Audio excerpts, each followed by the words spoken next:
लाडक्या बहिणींना सरकारनं तातडीची सूचना दिलेली आहे। हे एक काम लाडक्या बहिणींनी ताबडतोब करून घ्यायचंय। येत्या 3-4 दिवसात हे काम करणं अत्यंत गरजेचं आहे। जर तुम्ही हे काम केलं नाही तर तुम्हाला लाडकी बहीण योजनेचे पुढचे हप्ते अजिबात मिळणार नाहीत। पुढचे म्हणजे डिसेंबरपासून पुढचे। तुम्हाला माहिती आहे नोव्हेंबरपर्यंतचे हप्ते आपल्याला मिळाले आहेत।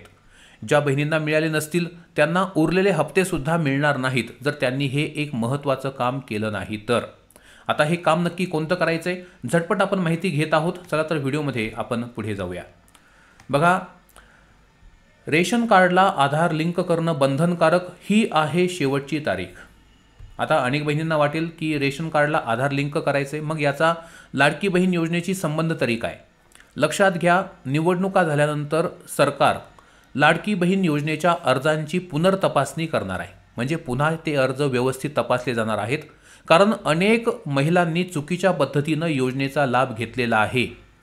एवढंच नाही तर काही पुरुषांनी देखील त्या ठिकाणी महिलांच्या नावाने अर्ज करून पैसे लाटलेले आहेत आणि म्हणून सरसकट सगळ्या अर्जांची पुनर्तपासणी होणार आहे। आणि अशावेळी जर तुमचं नाव तुमच्या रेशन कार्डवर दिसून आलं नाही तर तुम्हाला लाडकी बहीण योजनेतून वगळलं जाईल। पाठीमागचे पैसे सुद्धा तुमच्याकडून वसूल केले जाणार आहेत। तेव्हा जी गोष्ट मी सांगतोय तिला सिरियसली घ्या। तुम्हाला तुमच्या रेशन कार्डला आधार लिंकिंग लवकरात लवकर करायचं आहे। त्याची लास्ट डेट, शेवटची तारीख 31 ऑक्टोबर आहे। जर तुम्ही हे काम केलं नाही तर काय होणार आहे? जर तुम्ही तुमच्या रेशन कार्डला आधार कार्ड लिंक केलं नाही तर तुमचं नाव त्या रेशन कार्डमधून कमी केलं जाईल, काढून टाकलं जाईल, कट केलं जाईल। आणि जेव्हा डिसेंबरमध्ये तुमच्या लाडकी बहिणीच्या अर्जांची पुनर्पडताळणी होणार आहे त्यामध्ये जर तुमचं रेशन कार्ड हे त्या ठिकाणी ऑनलाईन दिसलं नाही, तुमचं नाव जर दिसलं नाही तर आपोआप तुमचा अर्ज रद्द केला जाईल, तुमचा फॉर्म कॅन्सल केला जाईल आणि पाठीमागं तुम्हाला दिलेले 7,500 ते सुद्धा सरकार वसूल करणार आहे। आता महत्त्वाची गोष्ट की हे जे रेशन कार्ड आहे तर याला आपलं आधार लिंक करायचं तरी कसं? अगदी एका मिनिटात सांगतो, साधी सोपी प्रोसेस आहे। बघा, केंद्र सरकारनं काय केलंय तर जेवढे काही रेशन कार्ड आहे त्या सगळ्या रेशन कार्डला आधार लिंकिंग करण्याची प्रोसेस सुरू केली आहे। यापूर्वी सरकारनं सांगितलं होतं की 30 सप्टेंबरपर्यंत तुम्ही हे काम करून घ्या। अनेक महिलांना ते करणं जमलं नाही, पुरुषांना करणं जमलं नाही। शासनानं आता तारीख वाढवून 31 ऑक्टोबर केली आहे आणि हे सुद्धा सांगितलं की आता तारीख वाढवली जाणार नाही। आता 31 ऑक्टोबर हीच लास्ट डेट आहे। आता करायचं नक्की काय आहे? बा, प्रोसेस समजून घ्या की प्रोसेस नक्की कशी असणार आहे। तर प्रोसेस याच्यामध्ये अशी आहे की आपण आपल्या रेशन कार्डवर आपल्या घरातल्या ज्या ज्या माणसांची नावं आहेत त्या सगळ्यांना बरोबर घ्यायचं आहे आणि जवळच्या रेशन कार्ड दुकानदाराकडे जायचं आहे। जिथून तुम्ही रेशन घेता त्या दुकानदाराकडे जायचं आहे आणि तिथं आपल्या सगळ्यांची आधार कार्डची झेरॉक्स जमा करायची आहे। सोबतच त्या ठिकाणी आपले अंगठेसुद्धा तो ई-पॉस नावाच्या मशीनवर घेईल। तो जो दुकानदार आहे त्याच्याकडे एक ई-पॉस नावाचं मशीन असतं। त्या ई-पॉस नावाच्या मशीनवरती तो आपल्या सगळ्याचे अंगठे घेईल। अंगठे घेतल्यानंतर आपली ई-KYC त्या ठिकाणी पूर्ण झाली म्हणून समजा। ठीक आहे, आपली रेशन कार्ड KYC पूर्ण झाली म्हणून समजायचं। आता ही प्रोसेस केल्यानंतर आपल्याला घाबरण्याची काही गरज नाही। आता अनेक महिलांना असं वाटतं की काही नाही, आमच्या घरातला जो काही करता धरता पुरुष आहे, जो एक मेन माणूस आहे, तो जाईल आणि अंगठा देऊन येईल। तसं नाही आहे। या ठिकाणी घरातल्या प्रत्येक जणाला तिथं हजर राहावं लागतं। लहान मुलापासून ते सगळ्यांपर्यंत प्रत्येकाला ज्यांची नावं रेशन कार्डमध्ये आहेत त्या सगळ्यांना त्या ठिकाणी जाऊन आपला अंगठा देणं बंधनकारक आहे। जरी तुमच्या घरातली एखादी व्यक्ती नोकरीसाठी किंवा कामासाठी परगावी असेल, एखाद्या शहरात असेल, त्याला बोलवून घ्या आणि हे काम तात्काळ करा। आता जे लोक हे काम करणार नाहीत त्यांना 3-4 तोटे आहेत। पहिली गोष्ट म्हणजे त्यांचं नाव रेशन कार्डमधून ऑटोमॅटिक काढून टाकलं जाईल। ज्याने अंगठा दिलेला नाही, ज्याची ई-KYC झालेली नाही, रेशन कार्ड KYC, त्याचं नाव रेशन कार्डमधून कट केलं जाईल।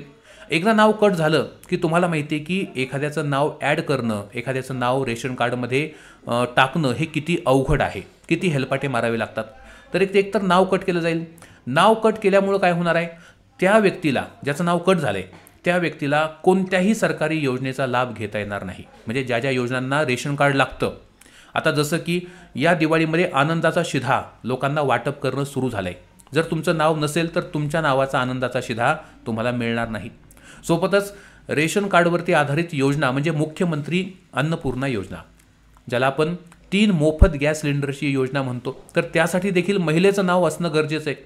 जर हे नावच कट झालं तर तुम्हाला 3 मोफत गॅस देखील त्या ठिकाणी मिळणार नाहीत, हे लक्षात घ्या. म्हणजे मोफत 3 गॅस सिलेंडरसाठी देखील रेशन कार्ड असणं गरजेचं आहे.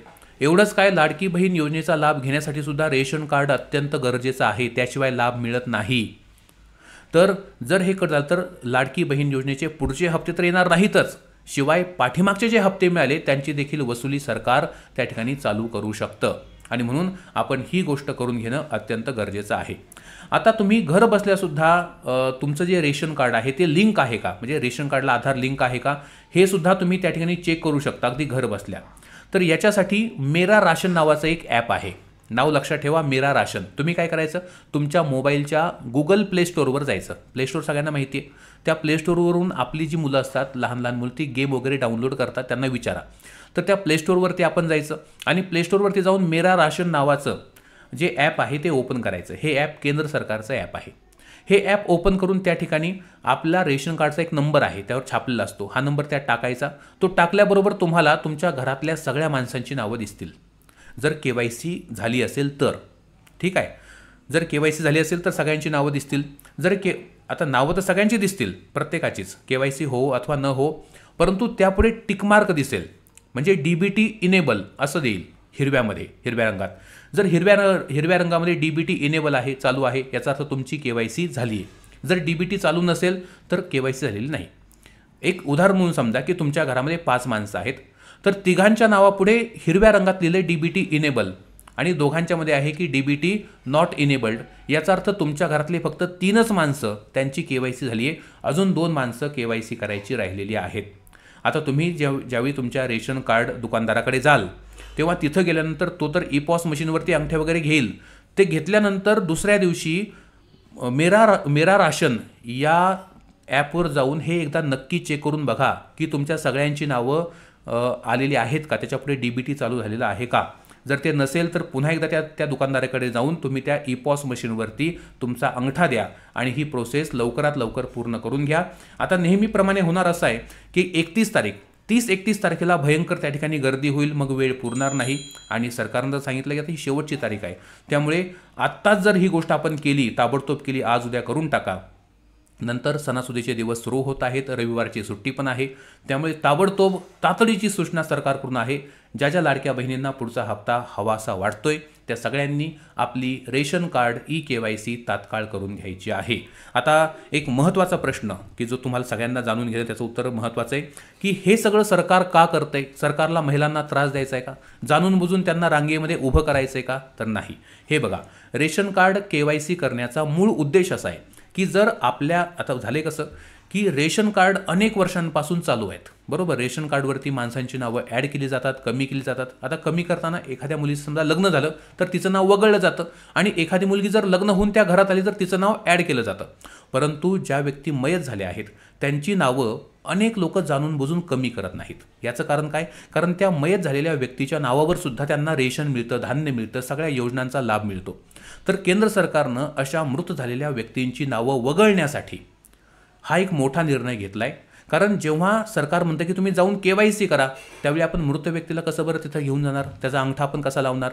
आणि म्हणून मृत व्यक्तींची नावं, मयत व्यक्तींची नावं वगळली जावीत, यासाठी सरकारनं हा एक अत्यंत मोठा आणि महत्त्वाचा निर्णय घेतला आहे. त्याची लास्ट डेट, शेवटची तारीख 31 ऑक्टोबर आहे. आता इथून पुढे डेट वाढण्याची शक्यता जवळपास नाही आणि म्हणून लाडक्या बहिणींनी ताबडतोब घाई करायची. कारण वर्षाला 18,000 रुपये आपल्याला मिळत आहेत, हे पैसे कोणत्याही परिस्थितीत आपण सोडता कामा नयेत.